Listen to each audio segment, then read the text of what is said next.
Hi guys, this is Dave with Tsunami Hydrographic Coatings. I promised Jim I'd shoot a video for a cheap tub build, and this is what we ended up with. So let me go over it a little bit with you guys. First of all, we found this tub at Lowe's.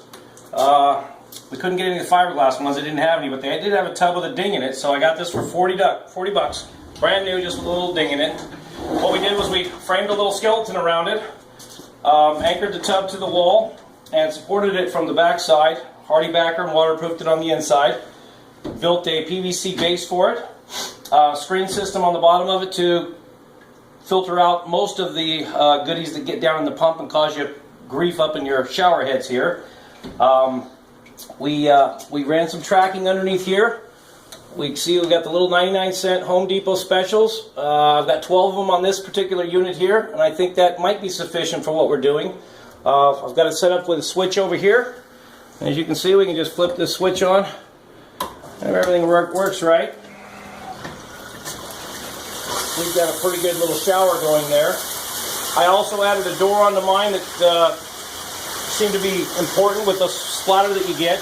I do have sloped floors and a drain, but this here I just put 15 pounds of weight on it, and I've got a good counterbalance for it, and easily just contain the water inside of it. Also, we put a little Z-bar here, which is they use in siding, and I put a piece of hardy backer in front, so if I do need access, I've got simple and easy access to the motor. The motor I picked up at a spa repair place, and the darn good motor for 50 bucks. They had it in the back. I would definitely check into those guys.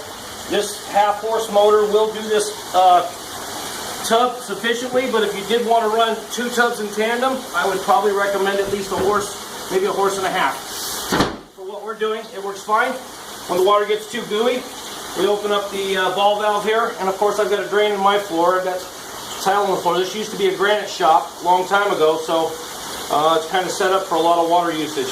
Anyway, hope you all enjoyed it. Like I said, I got about $200 into this tank rinse station, and if you just do your homework and spend a little time checking through the back rooms of some of these outlets, you can find some good deals. Anyway, this is Dave with Tsunami Hydrographic Coatings. Check it out.